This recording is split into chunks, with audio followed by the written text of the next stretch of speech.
Hey guys, in this video I'm going to give an outline of what it is like to play Eldar in patch 22, along with some comments on the game's overall development. From now on, I am intending to do a video for each new patch, and the idea is to give updates on how the Eldar development, meta and balancing is coming along. So if you're interested in playing Eldar, then hopefully this video series should help you stay informed. First of all, this patch has caused some considerable latency issues. This has been causing major lag spikes where latency jumps from 60 to 200 milliseconds. This seems to have been caused by the increase to maximum players for all the maps. The lag spikes are causing multiple problems such as teleporting around and not being able to target allies with your healing spells. Thankfully, the devs have already stated that the increased player caps are to experiment with how well Unreal Engine 4.12 handles higher player counts. And if the latency issues are not hotfixed, I am sure they will lower the maximum players back to more manageable levels in the next patch. I've yet to notice much difference in my FPS numbers compared with the last patch. However, I do have a very powerful gaming rig containing Intel and Nvidia hardware, so PCs with AMD and ATI hardware or lower specs may well experience changes to performance due to the increase in player caps or the 4.12 engine update. On most maps, I get 50 to 60 FPS, the main exceptions being Magon, where I get 30 to 40, and Harkus, where I get 20 to 40. On the day of patch 22, I played over 7 hours straight and leveled my character to rank 5. This gave me enough advancement points to unlock one revered class and get fairly far into the trees of several of the other classes. From what I've seen so far, the advancements have some very cool and powerful new things, such as healing crystal bundles for Dire Avengers and melter bomb bundles for Fire Dragons. The bundles allow you to carry 2 of those items instead of the usual 1, and in the case of the melter bomb bundle is exclusive to Eldar. Another very notable difference for the Eldar advancements is that they only have 1 tier of improved armour that can be unlocked. This advanced armour can be unlocked at rank 4 and is our equivalent of the rank 5 armour that the other factions get. However, the other factions can also unlock medium armour at rank 3. This means that the other factions can be noticeably tankier than the Eldar at rank 3, but the reverse should be true at rank 4.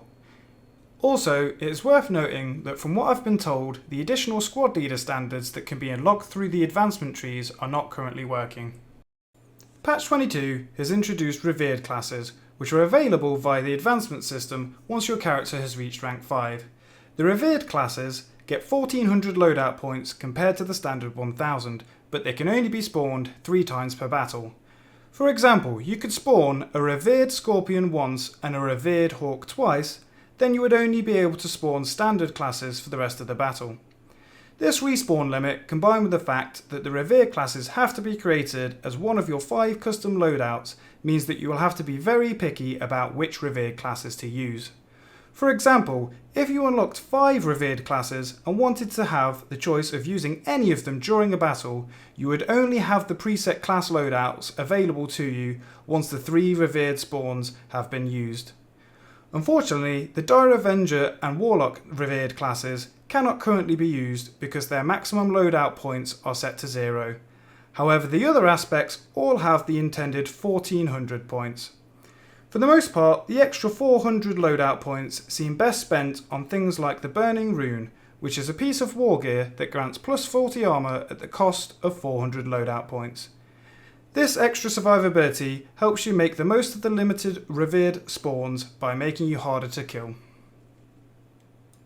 The Scorpion's stealth still needs tweaks due to problems with certain graphic settings, making them either totally invisible even to their allies, or making them very easy to spot. Since patch 20, the Scorpions have had a double damage bonus for attacking out of high levels of stealth whilst not spotted by the enemy. Originally, the bonus lasted 2 seconds, but is now just applied to the first swing. This makes Scorpions more viable, however it encourages extreme hit and run tactics. A common thing to see Scorpions do is one-hit kill a player by power attacking their back and then run away to re-stealth so that the process can be repeated. As I understand the lore, Scorpions are meant to sneak up to people and once in melee range should be able to stay in fights longer than the Banshees due to the Scorpions having higher armour. However, at the moment, insta-killing one person and then running away is often the more reliable method of play. Currently, the two most consistently useful ways to play Scorpion are to use the stealth to sneak in and interrupt point captures, or to hide near a point that you already own and kill players that come to ninja cap it.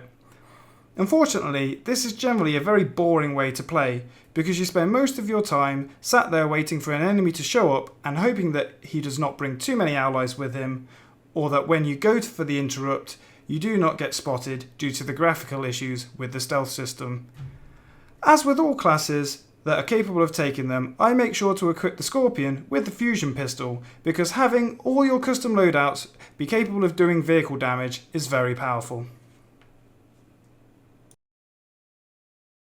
Since the release of the twin-linked Shuriken catapult, the Dire Avenger is actually fun to play, and once you hit rank 4, you get advancements that enable you to afford the twin-linked alongside advanced armour and a fusion pistol.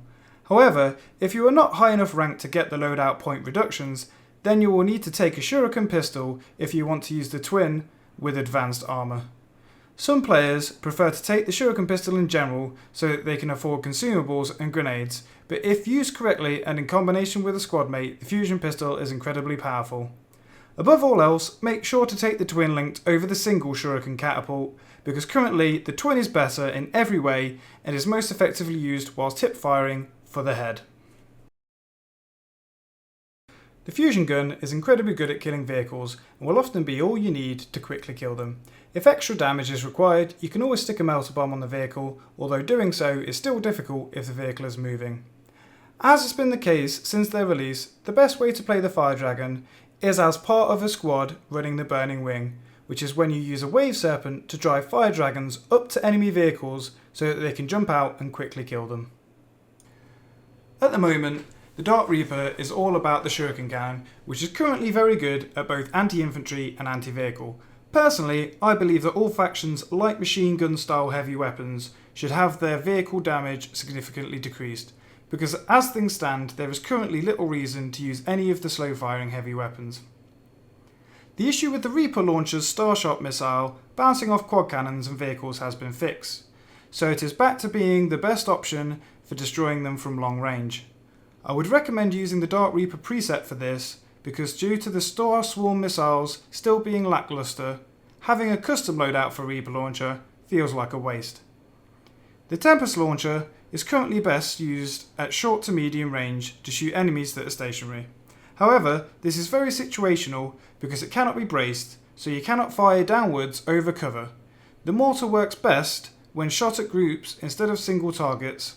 Above all else, the Tempest launcher is probably the hardest Reaper weapon to avoid friendly firing with, and the plasma cannon fills the same role as the Reaper and Tempest launchers and does them better. With regards to the expensive gear, you're way better off taking the 400 point advanced armour than the 300 point run speed increase. This is because when you are playing the Reaper correctly, you generally want to be either set up on cover or moving at the back of your squad, so that you can be protected from melee classes, so the extra speed is not needed. The flight speed of the Hawks has been significantly increased on patch 22. While it is very fun to fly around at very high speeds, the increase to their top speed and how easily you can achieve it is currently too high. On maps like Medusa, a Hawk can fly from the top of Bravo to Alpha in around 5 seconds. This means that on the maps where you have to defend multiple points concurrently, the Hawks can react much faster than anything else in the game, including grav tanks or redeploys. The range of the Hawk's Talon has been increased from 20 to 60, which is a big improvement because it means that you no longer have to be right next to someone to do damage.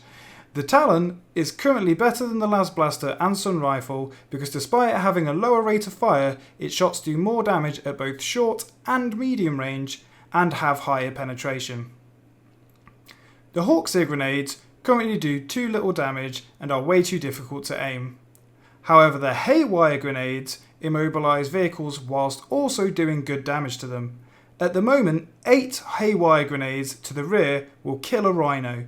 Just keep in mind that the immobilise effect also works on friendly vehicles, so be very, very careful where you throw them. Currently, the Warlock only has one healing spell, which is called Renewer, and successfully targeting with it is almost impossible when you're experiencing the latency issues that have been very frequent in patch 22. Even when you can hit an ally with Renewer, it is currently weaker than the Chaos and Loyalist options. The Chaos have the Nurgle Heal, which is a channeled spell that covers a large radius around the caster, and any friendly unit, including the caster, that is inside the spell receives healing, which can pick up downed allies and gives a decrease to incoming damage. The Loyalists now have healing grenades, which when thrown on the floor create an area of healing that friendlies can stand in. This AoE healing can pick up friendly players, including the apothecary that threw the grenade. Whilst the grenade is healing people, the apothecary can still make use of its vials to do direct healing to allies within melee range. Thankfully, the Warlock should soon be getting a spell called Embolden, which according to its description on the advancement page, imbues nearby allies with Valour, causing them to heal and resist incoming damage for a brief time. With regards to the secondary spells for Warlocks, I personally use Protect, which is a channeled spell that grants reduced incoming damage to allies in a radius around you. This spell is very useful for helping your squad push through bottlenecks like doors and corridors that have enemies guarding them. It's also very useful for protecting teammates that are capping or interrupting points, especially when combined with body blocking. Now that Eldar have good ranged weapons for Reapers, Avengers and Hawks, I think it is more useful to protect them whilst they put out damage than to try to supplement their damage using Jinx or provide short range damage yourself by using the Destructor spell. Banshees are still not on the live servers yet, but they have been put back on the UAT servers, which are no longer for founders only, and are now accessible to anyone that owns the game. So if you own the game and want to see how the Banshees are coming along, you can jump on the UAT servers. However, make sure not to stream or capture footage from UAT because it is still under NDA. The Warp Hunter is currently difficult to use effectively because although it moves faster than other ordnance, its firing arc is determined purely by the position of the tank, and the shots cannot be charged whilst moving. This means that unlike Vindicators, the Warp Hunters have to be out in the open to get line of sight on gates, and whilst they are, they can easily be targeted by enemy anti-vehicle weapons. This firing system, combined with the innate squishiness of Eldar vehicles, causes Warp Hunters to often die before achieving anything useful.